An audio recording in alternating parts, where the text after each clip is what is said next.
Good morning, everyone. Oh, not morning where you're at? That's okay, because you can have eggs for breakfast, lunch, or dinner. Welcome to episode 49 of Three Eggs Are Better Than One. I am Brad Stanton, along with fellow eggs, Brian Haremza and Matt M. Reversed that, didn't I?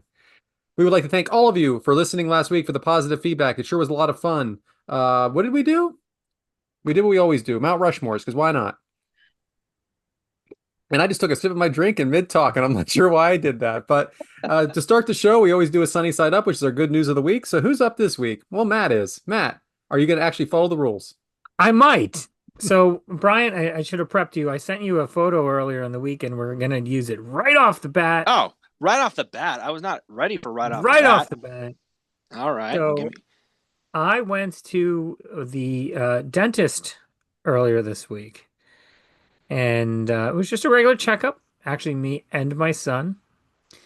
And I have been going to this dentist for 39 years, which is insane that I've been seeing the same physician for 39 years. But that is the case. And for the first time in 39 years, what did they have at the dentist office? Wait, Let's this take, was from your dentist office? let's take a look. Lollipops, come on, come on. Oh. It was 8:30 in the morning. There's bagels and cream cheese and butter and wraps. I thought this Roast was from beef. like work or something. No, that's the dentist office. How is this for the people that are just taking you to the dentist? Because this doesn't make sense before or after the appointment. It makes no sense at all. First of all, why are they serving lunch meat at 8:30 in the morning? Just going to be sitting out all day, by the way. And Bagels why at would least bagels at least is appropriate for the time of day, but are there people coming in and they're chowing down before their appointment? What's No happening? one does that. You who brush your who's get teeth, and that's it. who's getting a root canal or some crowns put in and goes, you know what sounds good? Bagel. Even a routine cleaning. No one's eating a roast beef wrap. I I don't get it. And afterwards, you're not allowed to eat for like a half hour. Am I supposed to take these wraps with me? I- That's what I'm doing. Next time I'm bringing some Tupperware and I'm going to take some of these home for lunch. Yeah. Actually, if you look on the left side, there were actually little Ziploc bags. You see that? There you have it. They There you go. wanted you to take some. Very interesting. Very weird. Can I ask a real question here with this Yeah, picture now? There's clearly butter and cream cheese here. What are you guys putting on the bagel? it's a good question. I put both different, but not at the same time. I eat both. I don't do the cream cheese. I'll do butter or I mean, preferably I really want like an egg sandwich, like with like eggs and bacon on it. Well, Yeah. preferably you try to stay away from bagels and cheese I and bits. I try to stay away from bagels and butter. Absolutely. That makes sense. Yeah, I that haven't makes had a sense to me. I haven't had a bagel in months. I'll tell you what, I'm really looking at that. I think that's a roast beef wrap with Uh-huh. like the vegetable wrap Yeah. on it. That's a good looking number right there. Yeah. I do So like me a roast beef I thought wrap. that was a sunny side up. And one more quick thing. This is a follow up. Last week during our restaurants around Mount Rushmore's, I mentioned BJ's Brew House. We weren't quite sure what that was because maybe it's not super national. However, friend and longtime listener Eric B of Florida says that they have a BJ's in his neighborhood, and it's right next to a Dick's. Ah, fantastic. Ah, all right. Well, I guess it's my turn. Bryant, you are also not ready for the pictures that I sent you. Now, I would prefer you send the pictures of the two and then the pictures of the big one. You know what I'm saying here? There's two scores on one, and there's There's one two scores score. on one. Yeah, do the two scores first, please. Okay, two scores first. You want Yeah. that one? Are you ready for that one right now? Right Or are you now. gonna talk? Yeah, Okay. sorry for this. We should have prepared you Well, in no, our I did. I just want to opening make sure I put the right opening one meeting. up so that way. Okay, so there's your two. So a couple weeks ago, I talked about how we have the Drive Easy program through Geico, and it monitors our driving. And Sue was at a 99%. Now we're seeing her real name here. Oh, this is all freaking messed up now. But anyway, Oh, but, kayfabe. but the point is this. Look at these scores. A 82 and a 76. This is complete Subpar. nonsense. All right, now take that one down, Brian, and put up the other one. Oh, you want the good one now. Let's put up the other one. And there you have it. There's me, 91%. So I just want to say, look who's the winner. Comeback City, 91, holding strong. Driving score is excellent. Keep it up. Check out the breakdown tab to see how you can achieve perfection. And I do it every day. All right. So sunny side up that I took the lead. The reason that her score went down so low is because she was on the train in New York City and it went 115 miles an hour or 102 miles an hour. And she had to change her role from driver to passenger. And now her scores are back up and above mine. But for a day and one day only, I was the winner. Sunny side up. I mean, the fact that it said the word subpar under her score, what an amazing descriptive word that is. I would be referring to many things about her life's performance as subpar for the rest of her life now because of how funny that word is to me. I guess I didn't give the Subpar. scores if you were listening. I apologize for that. So let me just circle back. She was a 76. And I'm a 91. And it said subpar. Subpar. And my daughter's next to her, and she is good. That's it. To average. And that's a real number. That's a little concerning, isn't it? Anyway, that's my sunny side up. Bryant, what are you happy about this week? If I would have been more prepared, I would have crossed out her name and wrote Sue, but that was more on me, I guess, as well. So my sunny side up is also going to be a little bit of egg whites. As last week we did a Mount Rushmore. And friend of the show, friend of all of us, Mike Whitaker, reached out to me as I made fun of his picks. He picked the Mount Rushmore Disney live action movies. I kind of mocked him a little bit because some of his choices just seemed ridiculous. But Mike reaches out to me and he goes, hey, I thought he meant live action. Brad meant live action for the cartoons, not just live action in general. So my sunny side up is I got to mock Brad a little bit for not being clear enough. And Mike wants me to take him to task on the show. So here it is. Brad, be more clear when you tell people to do homework. Mike Whitaker also reached out to me.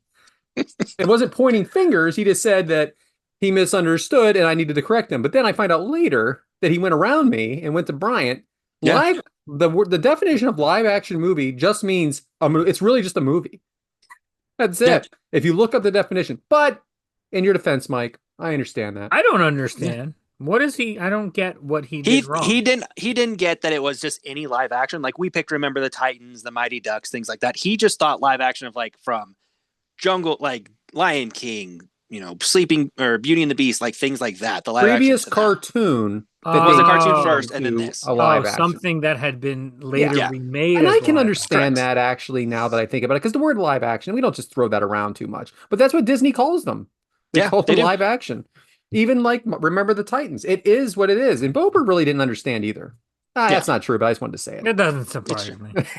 Yeah. So my sunny side up is just calling out Brad here and enjoying it. And, again, you interact with us. We're always going to interact back. So, Mike Whitaker, that was for you, buddy. I miss those guys sometimes. Like Devin just taking pictures of his notes for us and sending them. He used to do that for me every week, send notes from the Kickout crew. And then I'd have to decipher this piece of paper as I printed it out on a printer. Like, this is a kid that was at 24 years old at the time, and he did nothing with technology whatsoever. He wrote things down, and took a picture of it and sent it to me. And this took him hours. Miss those guys. So hard-boiled. I'm going to be honest with you, a little peek behind the curtain. We're recording 3 days after we did the first time because Matt just can't get a schedule together. All right, his son had like 4 birthdays last week. He's finally 8. So I guess that the 4 birthdays you added up gives 1 year. So I don't have a lot to be angry about, but I did go to Walmart. And I just want to say, and this is going to offend a lot of people, I feel, and I'm present company included here when I talk about me, if you go to Walmart, probably in life you've made some missteps. Because that's just the way what the clientele is at this point. I've made missteps, and that's why I have to go to Walmart. First things first, I go to the deli, and I timed it. I got 2 things, and there was someone ahead of me that had one thing already and got one other, and I was there for 16 minutes. That is excessive. That is so Crazy. excessive. And I can't leave and like grab some of the produce behind me and start putting it in the cart. You want to know why? 'Cause who knows? Who knows what could happen? I could miss my spot. They always have questions. Thank God I have an ear thing and I'm listening to some podcasts because if not, I don't think I'd be able to make it. So 16 minutes at the deli. Again, he's handing me the stuff, trying to get me to taste it. Is it thin enough? I don't care. Just make sure you do it right and don't make it thick. Okay. So then they're really like over by the meats, there really is a lot of employees putting stuff away and they're not getting out of the way for nothing. So I kind of have to leave my cart for a minute and I just grabbed 2 pounds of chicken. I come back and the woman that is apparently blocking says to me, "Excuse me, sir, is this your cart?" You know how long that cart sat there? I'm going to say 10 to 20 seconds. And you know what? Why aren't you yelling at all the employees because you can't make a right or left-hand turn? It wasn't just sitting there. Yeah, these rude people have to call me out, and let me know that I'm doing something wrong. I was in and out. I did not check out all the chicken. I didn't like shake the chicken or anything like that. Make sure the chicken was perfect. I grabbed one. It said this price seemed good enough. So now I'm trying to go through these aisles. And I get behind a guy that's just, it's like he was drunk driving down the aisle. One hand, the other hand on his phone, and he is blocking back and forth, back and forth. Oh my gosh. I count the minutes. I just, it's the worst hour of the week. It is the worst hour of the week until I get the total.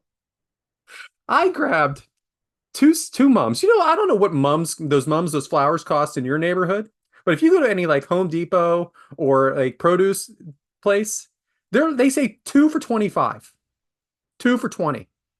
They're expensive. At Walmart, the same size one is $6. The pumpkins at Giant, because I had to stop at Giant, of course, because you know they don't have everything at Walmart, were $8. At Walmart, they're 4. With the pumpkins and with the mums and a full week's of groceries, I was out that door at $102. It's good. All of a sudden, everything's good in the world again, and I'm going back next week. Not so hard boiled. You know, that's how Walmart gets you. You talk about its bad life choices, but you walk in and then all of a sudden you're like, well, I guess I need this. Oh, I guess I need this too. And that's how they get you every time to always come back. Yeah, they're just that. One more. Like, all right. This is the cheapness of me that has started with these surf sides, right? And of course, ESPN Unlimited. A family size bag of Doritos at Giant is $6.99. A family size Doritos at Walmart is $3.40. It's not even close. This is double. I can't go back now, even though it may not, some of it, you know, is tough on me. Not so hard boiled when I go to the checkout and look at my receipt and say, and I hand it to the woman at the door because you know everybody's stealing. I say, you know, I got it right here in the cart, and I'm happy to say I'll be back. Not so hard boiled. Which brings us to hatching. Hatching is what we're watching on TV. We haven't done this in a month or so, and it is the fall season. So, who's up? Bryant, what are you watching? I'm watching a little show on Netflix, which is also the continuation of a, I'm not going to call it an anthology series, but it's a series. Son of a bitch. The son of a bitch, this is mine too. Ah, yes. I'm watching Monster, the Ed Gein story. Watched all the other seasons. I love these. I'm going to give little details so Brad can go for his as well, because I don't want to steal from Brad. That's okay. Do your thing. See, this is why sometimes we need to coordinate. Anyway, I could go for my backup option if you'd like. No, do it. We're in it. We're in it now. They want to hear it. You didn't come up with a backup option, Brad? Let me tell you something. Brad Stanton always has a backup. There it is. The Ed Gein's serial killer, who is the precursor, the guy who gave birth to a lot of these horror movies that we see that came into frame. Alfred Hitchcock cites him as inspiration for Psycho. It's an interesting look into the life that he's had, and I'm not going to say the tortured soul he was, but just it's also a precursor to, you know, mental health a little bit. But it's just interesting to see the life he had and how, you know, again, this is, you know, 1930s, 1950s as well, you know, and through the 1950s. And just seeing how the evolution of what was, unintended, a monster who just, and it's a story of how no one saw coming. No one saw this guy. But yeah, it's just the birth of horror and story that I enjoy as well. So I I like um horror. I find it disturbing. It is disturbing. Yeah. And that always gets me a lot more than horror. Like I'm not going to get into too many details here, but it is hard to watch, especially the first episode. So if you can make it Yes. through the first episode, I mean, it does get, it's rough. It's rough. Mhm. Just his voice alone, I think I can't get used to it. He's got a real high, quiet voice Yep. that you can't get used to. I think the guy plays him. I can't remember his name, but he was like a Sons of Anarchy guy, right? Yes. Correct. Yeah. You would never know that. He looks like a deformed John Cena in this. Mhm. And Yeah. Sure. find it disturbing. I did like some of the twists. They do bring stuff to modern day as well. I won't give away too much, but modern day with Yep. the Psycho and stuff like that. So with Alfred Hitchcock, so they do jump forward, Yeah. which is I did not expect that I, at I all. didn't see that either. And I think that's what makes this story different in the telling is that it's also tying into its movie cinema predecessors that come to because of the story or what comes out of this story. And I like that a little bit. So Yeah, I did. Laurie Metcalf plays his mother. If you remember who she is, she's Aunt Jackie from Roseanne. I think Mhm. she is absolutely perfect for the role. Oh, And she's I mean, fantastic. it's good. Here's what I don't like. I want to enjoy watching TV. And there's parts of this where I'm not enjoying. Like I didn't Yes. enjoy the first one at all. I actually felt No. labored watching it. No, I didn't feel that way about the second one. I've only watched a couple, so Yep. I got a long way to go here. Because that thing about Netflix is they're so confident in their shows, they still continue to put out every show the day that they release it. Yep. Where Put everything on other once. streaming networks or other streaming, they don't Might do do that. one or two at a time. Yeah. Two or three at a time, one or two, and then one. So basically, so you don't cancel is the thing. But Yep. Netflix doesn't have to worry about that, I guess. So anyway, yeah, I'm watching it too. So I'll just throw another tidbit out there of something else I'm watching. Make it quick. Oh yeah, I've told everybody I'm watching Dancing with the Stars and Topanga, uh, Miss Fischel. They did last night. They did a dedication night, Hmm. and her dedication was to Mr. Feeney from Boy Meets World. And she talks about how important he was in her life and how because she was only 12 years old and how he came he has a career way before this. He was Kit from Knight Rider, if you Yep. guys know that. And he's a career way before this, and she said that he was always just so genuine with her and so good with her. And they actually showed the last episode of that before she did the dance of like her saying thank you and goodbye, and they only did it one take. Pretty emotional, and he was actually there for the dance. He sat at the desk or stood at the desk, and he is 98 years old. Yes, So I he thought is. that was really nice. Maybe a little little sappy, but a lot of people had their kids. It was their friends, their kids, sisters, mothers, and she had Mr. Feeney, which I think we all know that. I mean, we all can relate to that show, and that there was a real life relationship too. So very nice. I do not watch Dancing with the Stars, but I watched that episode for that reason to see Wow. the tribute for Bill Daniels, Mr. Feeney. Yeah, I thought it was awesome, fantastic, and then to see the rest of the cast also come to support her as well. I thought that was Oh yeah, that's right. fantastic as well. Right. Very nice. Sorry, Matt. I'm very disappointed Bryant didn't steal that as well since he watched that. I just watched one episode, one. I haven't watched You Uh, anything liked else with it, it. and you liked it. Who was the actor in Monster? You said Sons of Anarchy. Which person? I don't Do know we his know? name. You would ask us that, yeah, like we would know that. You start talking, and I'll let everybody know what it is. Yeah. So, what I have been watching is a show called Task on HBO, like Task Force. It is a crime drama anthology series, or not, excuse me, limited series. It's only 7 episodes, and as of recording time, 6 have aired. And as of press time here, they will all have aired. Absolutely fantastic show. My insert question here is: did either of you watch Mayor of Easttown when that was on a few years ago? I didn't. I did, yes. So Kate Winslet. It took place in Delco, which is in Pennsylvania, Yes, and sir. that was a fantastic show. And this show is from the same creator. Mhm. Also takes place in Delco and has the same vibe. It is fantastic. I cannot wait for the finale on Sunday. Give me Mark the Ruff name again. Task, like And it's task in force. Delco? Yeah. I was in Same. Delco just freaking recently. It's so Mark Ruffalo is the star. Let me tell you something about Mark Ruffalo. I don't know if he always gets the accolades he deserves, that guy. He's No, he pretty doesn't. he's always pretty great in everything. He's almost 60.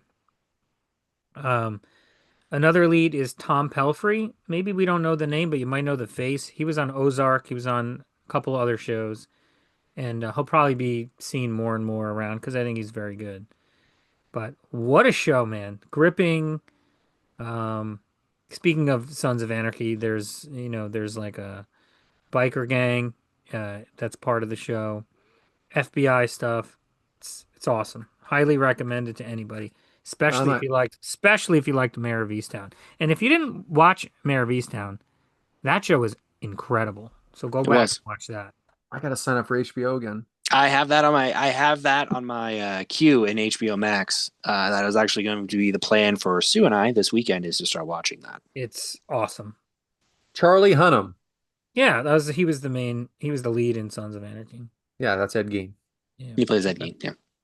I never watched Sons of Anarchy either, He which was is he was Jax. sacrilegious. He is the reason why all children are named Jax currently in present day. Well, he is a weirdo in this one. Yes, he is. He was not the same character. Well, that's always fun, guys. We should always do that once a month because we're Oh we're yeah. definitely TV people. Matt, I just gave you a whatever the heck you want this week. Was Raw it wrong? eggs. Man, what did I even do here? Let's think Oh, about this. please.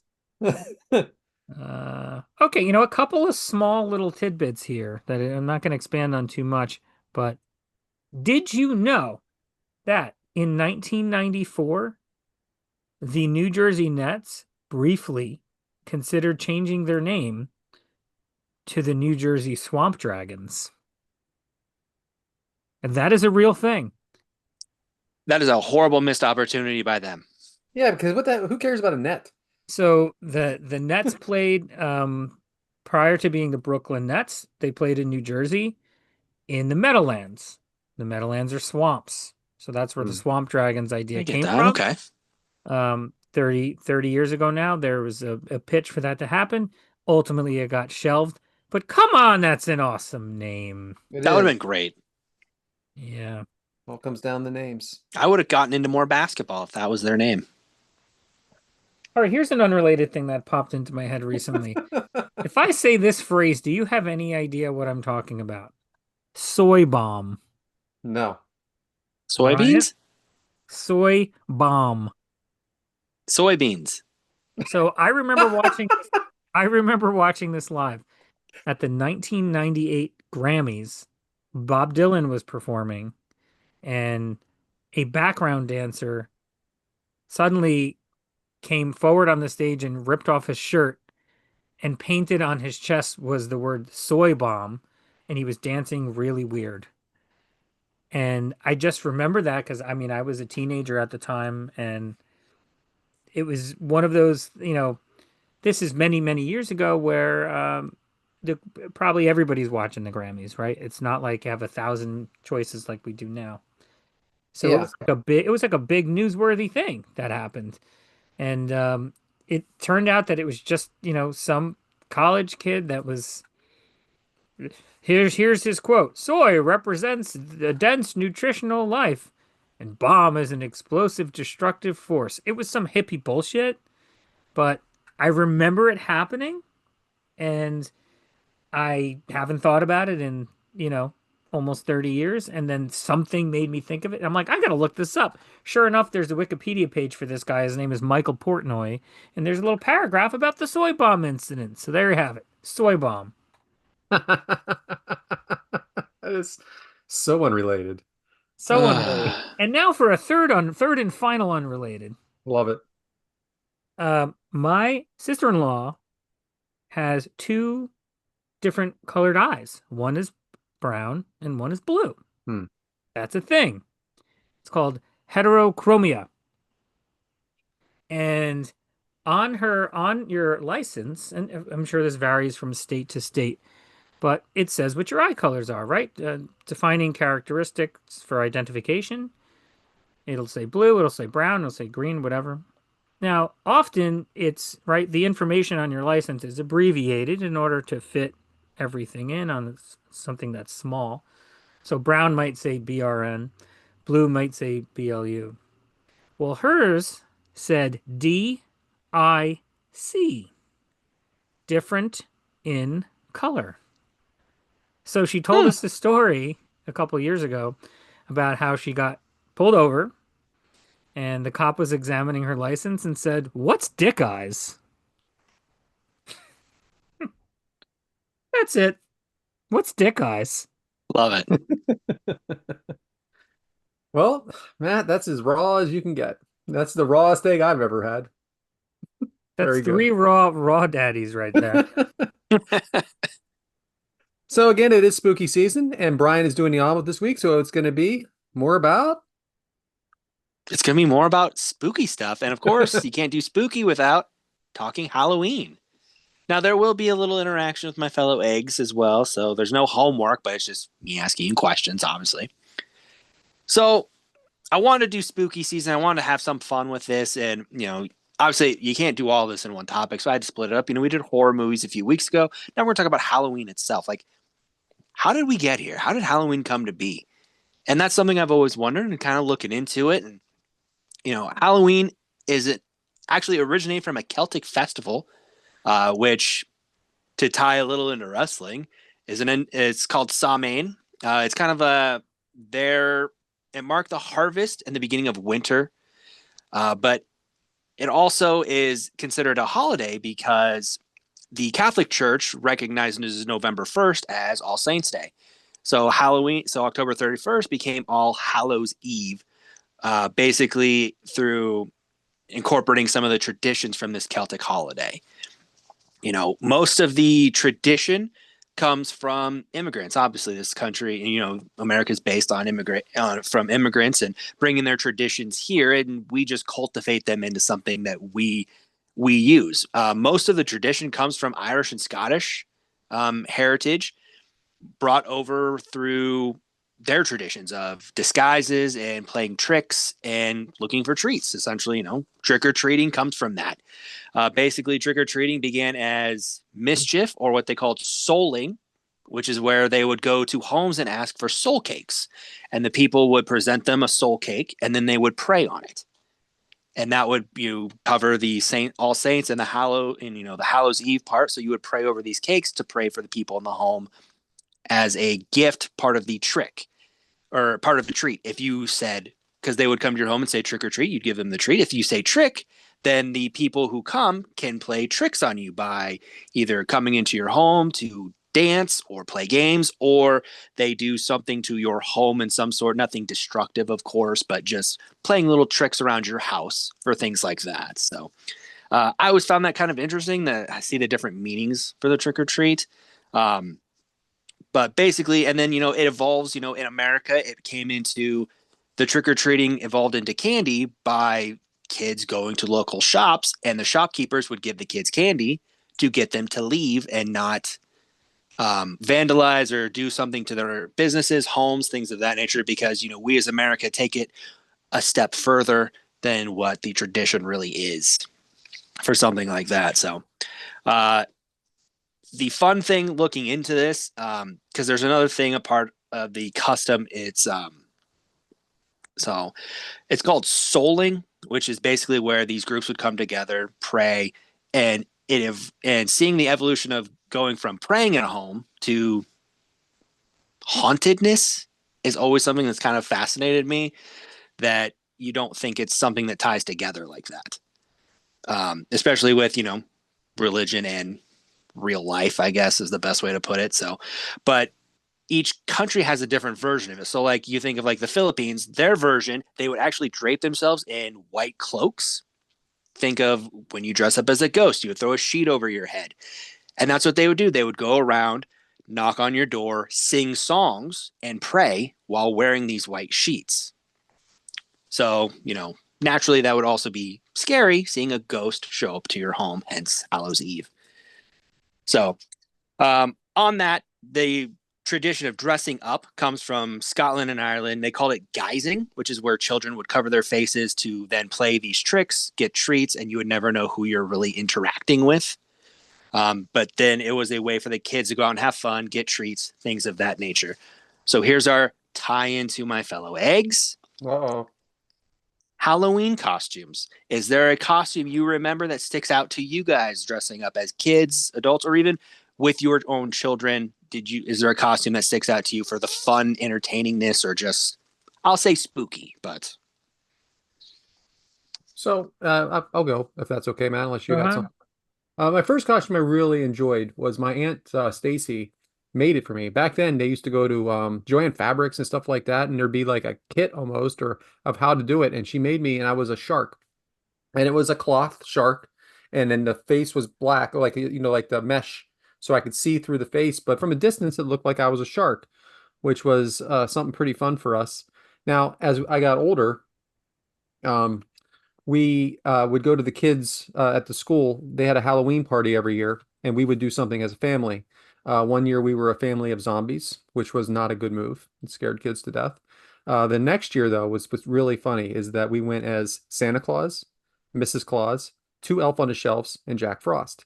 Now, not thinking at all what this would do, all of a sudden I had kids coming up on my lap and asked me what they wanted for Christmas. So the whole party changed from a Halloween party to a Christmas party. And from that day forward, I have been Santa Claus every year at at my church. So that's pretty funny. And then another year I think we went as the Five Senses, which was horrible. That's when we knew we had to pack it up.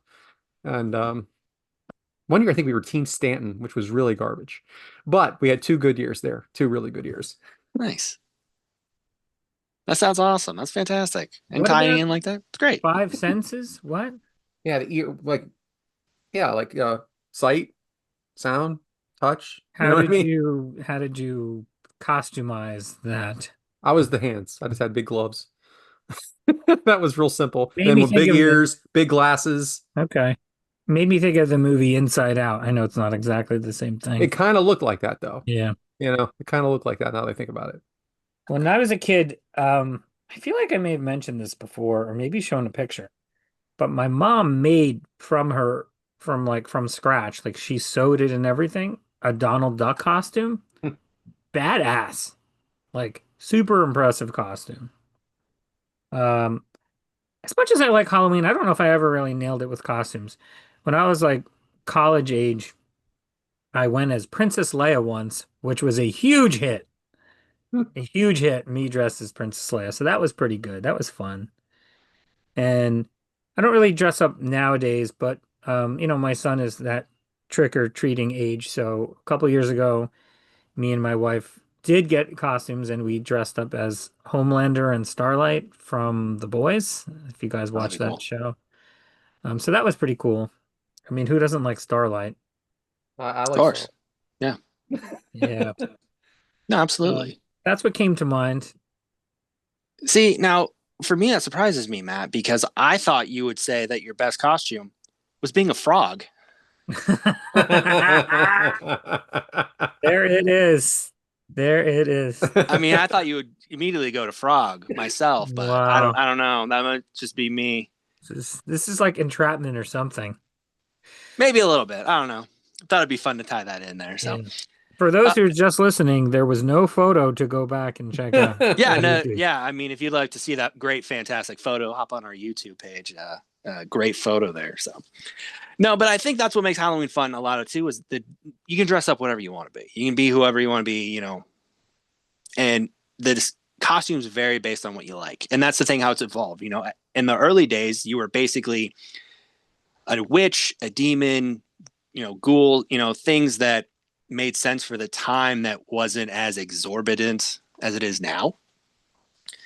But another thing that makes Halloween fun is you have parties. Brad knows about this. He parties every other weekend, it seems like, if you see our chats, you'd know, but Halloween parties are always the thing to go to. Always a thing to have. And, there's always fun games or fun activities you can do. And to see how these have evolved is crazy too, because you have, the most common game, bobbing for apples. That's everywhere. That's all the time. Most Halloween parties have that. COVID killed that, bro. I know, but I'm just saying. You got to start somewhere, and it's always the apple bobbing. Another common game that has somehow, I don't know why it's gone away, involves hanging a syrup coated scone by a string, and you must eat it without using your hands. Again, Yeah. COVID probably killed that one, but Yeah. And not to mention, that seems like a lot of work. That a lot of setup. I mean, probably. So another one is hanging an apple from a string, and you put a coin in it, and you have to get the coin out without using your hands. Are you blindfolded too? You are blindfolded, What yes. is that? How am I doing this? Well, I mean, you just got to find the apple and then you just feel around with your mouth, clearly. I mean, these Yeah. Are two people common doing this at games, once or common games. Oh, yeah. Well, no, it's one at a time, obviously, okay. because you can't do multiple people. I Um, know. Another game, this is one that I feel should probably have been stopped. With a lit candle on one end and an apple hanging on the other one, you hang them, you put them on a rod and you spin the rod. And the name of the game is Get the Apple. That is a clever name. I want to see that happen just because I want to see the person who gets the candle. I'll say it. A couple more games here that I thought were interesting is you would put two hazelnuts near a fire, okay, and you would name one of them would be named for you, and another would be named for a person you desire. Let's say if the one nut jumps from the heat, it's a bad sign, and you will not be together. But if the nuts roast together quietly, it foretells of a good match, and you two can be destined to be together. I found that very intriguing and interesting. That because I mean it's just cooking peanuts, but whatever. I'm good with that. So, but now we get to the fun part. What makes Halloween the funnest? It's candy. It's all the fun stuff you get with it. But did you know there's also traditional dishes and traditional things that people would give out for Halloween? Like for example, for Ireland, you have barnbrock, which is yeast bread with grapes and raisins in it. Yummy. Sounds amazing, right? It sounds delicious. Great Britain would get out bonfire toffee. I'm not a toffee person myself, but I feel like that's something people might enjoy. I don't know. Great Britain has some weird taste. I'll say that. We have what Ireland and Scotland call monkey nuts, Yes. which are just peanuts in their shells, Oh. which I think is hilarious. You have your staples: caramel apples, caramel corn. Caramel apples became the tradition of America because normally, with it being also the harvest, apples were always in mass supply. So caramel apples also became a staple of America as well as Britain at the same time. So Yeah, see, I gotta interrupt here. Now, please, where do you stand on candy apples and caramel apples yourself now? I do not enjoy them at all. Yeah, I'll I be don't truthful. either. Especially once you get to the apple, right? Yeah, once you're the apple, you don't get it's. We're What's the good. point? Now I'm eating a piece of fruit. Yeah, I'm out. I'm good. I'm good on Yeah. that. Yeah. Yeah. All right. I don't So know about you felt about that, Matt, but Matt has no opinion. I don't eat that stuff. I knew it. I knew it. A dish that I'm sure Matt would also not enjoy is called Colcannon. It's from Ireland. It is a dish they would serve with mashed potatoes with cabbage in it. Oh, yes. So great stuff right there. And then of course you have your traditional, your pumpkin seeds, pumpkin pies, things like that. It's pumpkin season. Obviously, we have jack-o'-lanterns everywhere. And I mentioned soul cakes earlier. That was also the original staple for Halloween, making it kind of the thing that everybody went for of, you pray over the souls to protect them during and to going into All Saints Day. So now the real debate here, Halloween candy. What is the what what were you always wanting to get for the Halloween candy? Is there a and what were you trying to avoid? Well, as you know, I try to stay away from candy and that sort of thing. Of But if I course. did have to Of have course. something, it's nothing real different than any other candy. I like the small Kit Kats. I like the Reese cups. Um, I didn't like what was it? It was like the opposite of a Reese cup, like a Mallow cup. It had the marshmallow in it. Oh yeah. Yeah, Yeah. I'm out on that. There was always a lot of those left at the bottom of my bag. Now you did have the places that gave you the full bars, right? Yeah. We are a full bar family year up until this year, of course, when we're making cutbacks. But Of we course. were a full bar family here. Um, but I like just having the little Starbursts in there. Cherry Starburst, cherry's my favorite, Matt. Or like the now and laters that tore your teeth right out of your mouth. Oh yeah. Get that. Matt, I'm sure it just gave all his candy to other children. Um, I actually love candy, but I'm picky about what I'm gonna eat. stunned. Stunned you would say I that. mean, I love the classics: Skittles, Starburst, Twizzlers, your basic chocolate bars, Snickers, Milky Way, Three Musketeers, Reese's, peanut Did I butter. say Reese's again? Of course you did. I don't even mean to. I So think I what- thought you did that just to get him. Yeah. What I liked getting as a kid was the candy that was like not that first line of candy like the ones I just listed, maybe like the B or C list, but you could probably get it if you looked, in two different stores. But like for example, bottle caps. Remember that? Yeah, I still like Mhm. bottle caps. You get the little Like- packs of them. Yeah. Yeah, like but you'd get the mini packs thrown into your Halloween bag. Love that. Not a fan of the root beer flavor, but overall, I Oh. do like a bottle cap. Love the It's root beer. okay. I like the grape. Ginger ale. Oh, Yeah, see, that's where it got. Well, that's where it was. That's where I you go. was picky about my bottle caps. I get that. As you Yeah. should be, though. yeah. Nowadays, I have a problem with Twix. Twix somehow out of left field is my favorite candy. It's delicious. It's Left so or right, delicious. though? Are you left or right, though? I'll go either way. Yes, that's the right Yes. answer. The That's the right right answer. Now, you talked about bobbing for apples, Yes. and I was reminded during my college years Figures. when when we partook in bobbing for beers. There it is. That's Which the game was- you go for. Very difficult. It's not something that was planned. You know those like circular like cooler bins where you would throw some beverages in there, put some I ice. do. Well, that becomes freezing cold water Yep. over time at a summer outdoor party, and there are glass beer bottles with spiky bottle caps on them. And suddenly we start dunking our heads into this, 40-degree water, trying to come up with your teeth with a glass metal combination. Oh, God. And it was like, I don't know what part was harder. Submerging your entire head where you couldn't breathe and your head is in this near block of ice, freezing, and it's like time stands still. Or, messing up your teeth and your mouth. And then I remember we looked over and there was another bin with the non-alcoholic beverages, and the children were bobbing for mini waters. We had inspired them, and they were coming out with mini waters. Which Proud is of you much guys. easier to pull out than a glass bottle. Proud of you guys for inspiring the next generation. That's right. Yeah. I'm not endorsing people doing this with shooters now, but that does sound fun with shooters. I'm going to say this, though. The one thing that, as a kid, excited me, there was one house, and you knew which house it was. They gave out cans of pop. Pop, huh? And as a kid, that was exciting because, as a kid, you're limited on how much your parents always try to crack down. You can't have soda. You only get soda so often, blah, blah.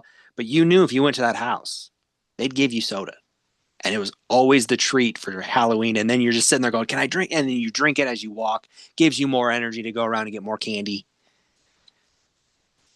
So, but yeah. Speaking So, of, yeah, there's go. I don't exactly you don't get this candy when you trick or treat, but I do love candy corn. I do have people that give out. I do know people here that give out candy corn. Yeah, I I get have it. We have it out right now. little pouches. Yeah. Okay. Yeah, Well, yeah. I mean, I ate a lot of that before Halloween. You know what I mean? Like leading up to, so I'm kind of out at Halloween. I get that. No, that's fantastic. I mean, You can't. I you mean, that's like number one rule of being an adult is you can't buy Halloween candy in advance. But that's That's not true. Halloween candy. That's candy. That's different. That's candy you put out. It's before Halloween. You don't put it out on Halloween and you're done that day. are That you goes giving out- are you giving out the candy corn at Halloween? No. Oh my gosh. I This see. is our candy corn Like for the peeps. candy for the This is- candy jar. These are your peeps. It's not the same thing. Peeps come at Easter, okay? Candy corn is almost a decor. Candy. The Easter Bunny brings the peeps. The Easter Bunny brings the peeps, Got yes. Which I also play the Easter Bunny as well. Of There course you you go. do. Appreciate that. The last thing I'm going to mention for us for Halloween is jack-o'-lanterns. I brought them up a little bit ago. I didn't really touch base on them. Jack-o'-lanterns, a tradition that comes in again from to the country. The thing I found interesting was before pumpkins, they would carve beets and potatoes Yes. as jack-o'-lantern for the traditional decorations. And now I want that to come back because I just love to see someone try to carve a beet. I just think that'd be I entertaining to don't me. even understand how you would do that. I don't know how you would do it either, but now I want to see it very badly. By the way, A beets are potato makes terrible. sense. I could see a potato being carved into something because I mean people do it all the time. I want to see someone do it with a beet.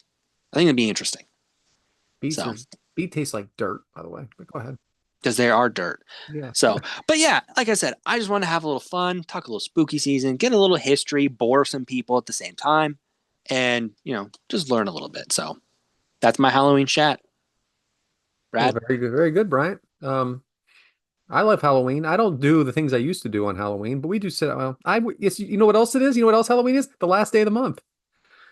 Yeah. oh Which gosh, leads me to my topic, lopsided eggs. What's misunderstood? Now that is something in the car business. The last day of the month means something. Why? Because you're trying to hit a number for the month.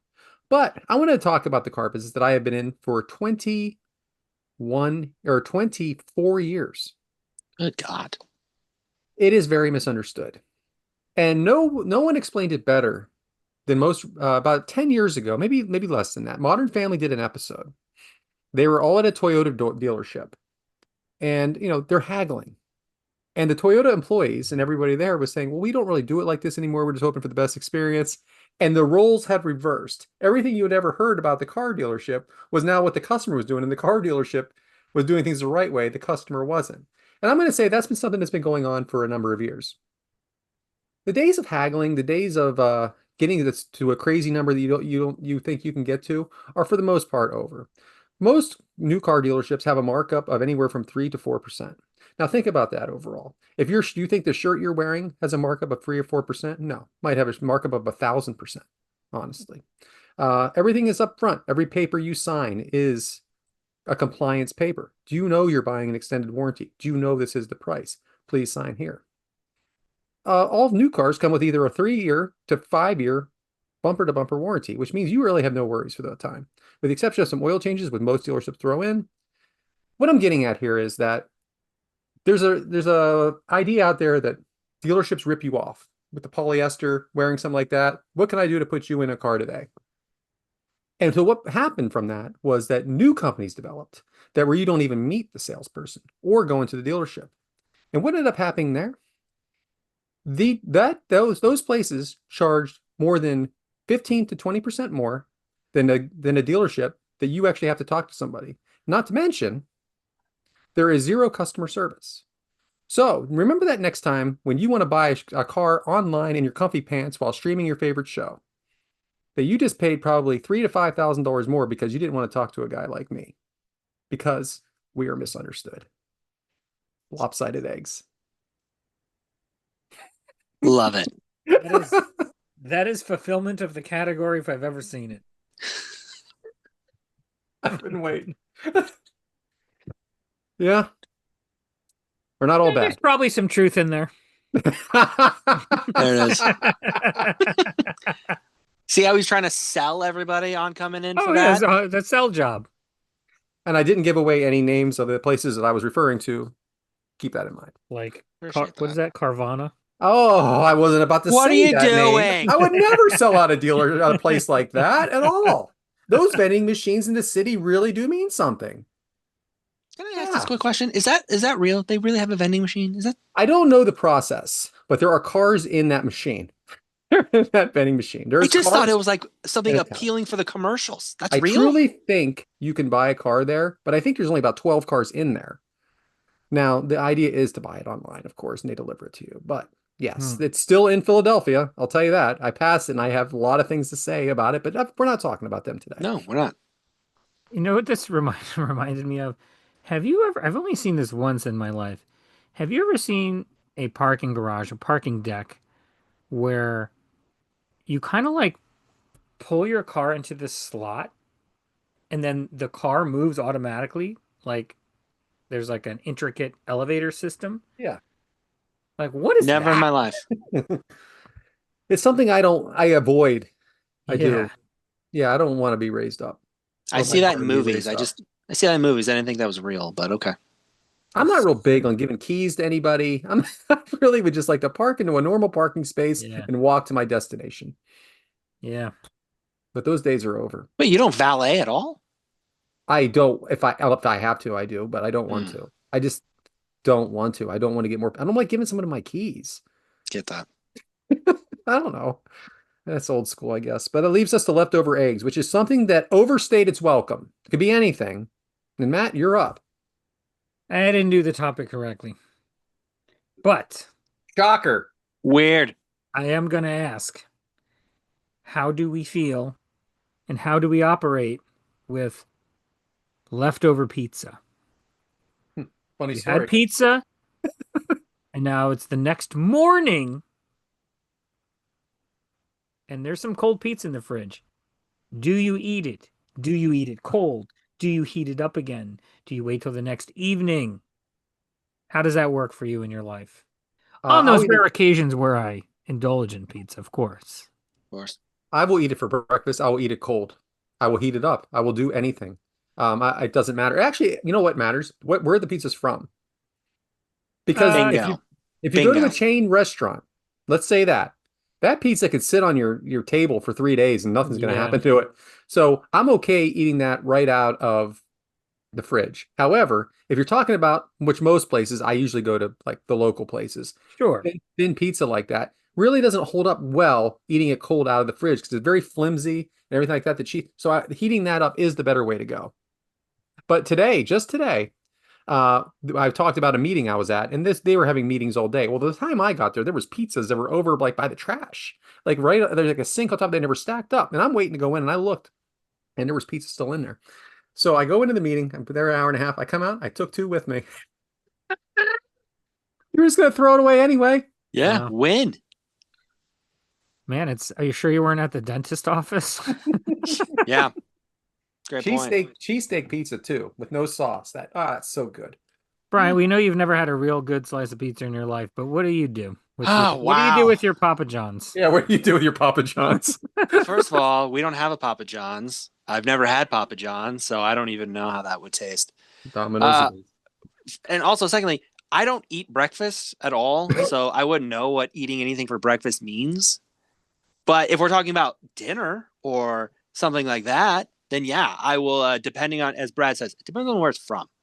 Because some of that, yeah, I'll just pull it right out of the fridge and eat it. I mean, Yeah. we have a couple. We have a local place. We have a couple of local places here that pizza's amazing. Like I could eat it warm, cold, whatever. Now, if I'm doing chain, yes, I have to warm that up because some of those, it's just not the same when you have it cold. But yeah, either or, it does not matter to me. I like Pizza Hut cold. You Pizza don't like Hut? Pizza Huts either? You know, when I was growing up, we had one Pizza Hut and it didn't deliver. What? Yeah, you had to go there. Can I Um, tell you what I miss about Pizza Hut? They don't have the buffet anymore, and I hate that. Pizza Hut was one of the most wonderful places growing up. Oh, yeah, Was it was. It amazing. just really was. It was an after. I mean, it's like a cliche almost, but it was an after like sports baseball game for me. Oh yeah. The Yeah. red cups with Dr. Pepper in them, and then Yep. the pan pizza that they cut out of the pan for you, and nothing was better than them cutting that piece out of the pan and putting it on your plate. It Yeah. was it was the best pizza ever back then. Not the same. And they had the Street Fighter arcade game too at mine. See, and again, because younger here, but when we were in school, you would get the rewards, and you could go get it for a little personal pan pizza. If you read X amount of books, you'd get this prize, and it was always Ah, you could go get a maybe, pan pizza. maybe that could get Well, Matt to read. Yeah, could have. Yeah, I mean, we could do that. Yeah. Yeah. No, I know the program. And you know what, guys? I didn't stick to the topic, but look what happened. Look at it. Yeah, we went Look too at long. it. Yeah. That's how this always goes. You know what mine is? And this is it kind of Halloween-ish, but there was a show that started, and I think we probably talked about it on the show in 2010 called The Walking Dead. And I enjoyed the show very much when it first came out. It's a story. It's about, zombies take over. It's a zombie apocalypse. So it's a dystopian society. And for the first three, 4 seasons, yeah, man, pretty good. But that son of a bitch went 11 seasons. 11 seasons. With, by the way, How many spinoffs? 6 spinoffs. Some of them I don't even understand. Like some of them are web series. It could be 12 spinoffs if you count those things. And they are based, everything was based on the comic book. I think Fear of the Walking Dead was probably the most popular spinoff. But at the peak of the ratings, now a lot has happened between 2010 and 22 as well. So I blame a little bit on that because streaming took over a little, like a lot inside of that time. But in like, I would say by 2013, this is AMC. 12 million people were watching this a week. Mm-hmm. By the time that bastard ended, less than 1.5 million people were watching. It's time to cut the cord. You couldn't have been making the kind of money on it anymore that you were with a fraction of what was going on before. And I'm gonna tell you, some of these seasons were hard to get through. Now I did finish it. Sue and I did finish it because we felt like we had to. We shouldn't have. We wasted our time. Leftover egg. I have still never watched one episode of anything Walking Dead. Original series, spinoffs, anything. Never seen it. Yeah. And you never have either, Matt? So when it first came out, I watched maybe the first 2 or 3 hours.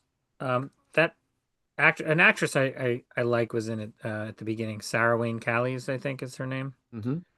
I didn't think too much of the show and I stopped watching it. It became a huge hit. At some point, my wife Sue started got caught up on a few seasons. It was like I'm gonna watch it by myself for her show. And then when it was at its peak of popularity in the middle of the run, she was really into it.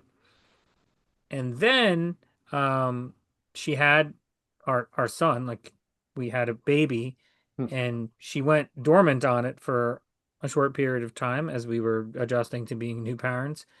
And a friend came over to visit, like see the baby, and accidentally gave a huge spoiler as to some major thing that happened, and she never watched it again after that. There was a couple big spoilers that Yeah. I could see that being a problem. Yeah. But well, Bryant, you leftover egg? This is going to maybe offend my fellow eggs here. Nah. This is personal to me only. Overstayed. It overstayed starting in January. Now it's got it. It's overstayed into the summer. It's overstayed into now. And thankfully it's getting to end, but it can't end soon enough. Overstayed, it's John Cena. I'm tired of this tour. I'm tired of the trumpet. I'm tired of all this. Did he have a decent match at Crown Jewel? Yes, AJ Styles carried him amazingly. Made him look great. I'm tired of this tour. I'm tired of all of this. He annoys me so much. I'm ready. I am ready. The craziest thing to me is, and I bring this up today for this reason. They wanted to do a giant send-off, a retirement tour. Great. The final match they're going to host in Washington, D.C. Tickets went on sale today. It's a 15,000 seat arena. When the pre-sale started, when you go on to Ticketmaster, there's a queue and you get in line. 20 minutes before the show, the tickets went on sale. The queue had 60,000 people in it. Da, da, da, da, da. Why? Here's the reason WWE missed the boat, though. You should have put it in a stadium, and you probably could have sold the stadium out. Easy. But John Cena's overstayed to me. I'm ready for him to go. I'm ready to not hear the trumpets anymore. I still pray he tears his quad when he runs to the ring. Oh. Ready for it to be over. Dark. That was dark. Overstayed. I disagree completely, but I know that you've stuck with it all these years, even though you probably like him a little bit now. Not really, no. Let I me like ask you the this. bald spot. I do like the bald spot. It's gone. He got rid of it, so that's over. I know. But let me ask you this: if he would have been this kind of John Cena, what I mean is with the wrestling abilities that he's obviously improved on, at least he's opened up. We've seen different things. Would you have liked this better than the I guess the generic 2012, 2013, 2014? Probably would have helped a little bit more. I think the problem is he got the same treatment that Roman got when Roman Hmm. went on his run of you just pushed him out there. He won all the time. He didn't get beat. It was just this monster push of, he's invincible and nobody can stop Booking. him. The booking is what killed him. Same thing Yeah. with John. I think if the booking was different and it wasn't just, hey, I'm going to beat everybody all the time and I'm going to overcome, hey, it's 10 on 1 and I found a way to win. Now you should have lost in those scenarios. Like, I still look at, the run with the Nexus. I'll give that as an example. Nexus should have beat him several times. I mean, there were several times where it was like, hey, this is the moment for them. And then it was just gone. John had to go over. And it's like, it's the booking. We know it's not Cena. Some of it was. But come on. Like, it's just, I just got tired of seeing him win all the time. Well, you only have 3 more appearances, at least on a regular basis, right? Thank God. So you're good there. Yeah. Do we know who the match is going to be against? Edge. I don't, oh no, his deal will be up by then. But It's a good guess. I mean, I know who I would like it to be, but And I then don't think it'll happen because of injury. is that also Edge's retirement match then? I don't know anything That could at be all. crazy. I don't know anything. How crazy would that be? A double retirement. And I'm sure Edge would carry him to a fantastic match as well. I would like it to be that. I don't know who it's going to be. I mean, it could be Brock Lesnar again, really. I mean, who knows? What I can appreciate about this farewell tour is with 100% certainty that he won't wrestle again after that. Yeah, I believe. And I think that's because the wrestling retirement is, you retire when you die. I think Terry Funk's always said it. You retire when you die. And that's the only part of this that brings me joy is I know there'll be a Hall of Fame induction. I know that. And it'll probably be next year. Let's be realistic. In Saudi Arabia. No, next year's Vegas. Next year's Vegas. Well, the year after. Oh, I could see them doing that for Saudi 100%. So you get him there. Yeah, it's good to get him there. Yeah. But to know he's not going to come back, I love it. Love it so much. Yeah, he'll stick to that. Yeah, I agree. Yeah. Well, Bryant, I can't get upset with you. It's like you're like the Mike Whitaker with Goldberg. It is what it is. You guys just have your hate. Matt's usually the hater, but not so much tonight. So that's about it, guys. So that was a show was longer than we thought, huh? Thanks to Matt's Pizza Talk. Oh boy. So Matt, why don't you go ahead and hit us with the socials? So we are 3 Eggs Are Better Than One, cooking up every Monday morning at 6:30 a.m. Eastern on Apple Podcasts, Spotify, and everywhere else you get your podcasts. Find us on YouTube at 3 Eggs Are Better Than One, the number 3, the letter R, the number 1. Follow us on X, Blue Sky, Instagram, and TikTok at 3 Eggs Are Better, the number 3, the letter R, and our individual accounts at Yes Man Brad, at B Harumza, and I am at Purple Shirt Guy without the I. Let's get those 5-star reviews on Apple Podcasts. Please comment on our YouTube. Next week for episode 50. It's my turn, and the eggs have some homework because we are all going to bring, and I've mentioned this before, so maybe you have some written down already, I hope, our favorite song lyrics. And we'd love to hear from our fans too. Absolutely. That sounds good. Sounds good. Brian, take us home. Luckily, I have been doing my homework on this one, and I have some already down. So, I thank you guys for joining us. We thank you for joining us for some spooky season as we get through here, and hopefully, you guys also enjoy some cold pizza while you listen to the show this week with us. So, the egg timer's been set. We'll see you guys next week. Hocus pocus, suffer and succotash.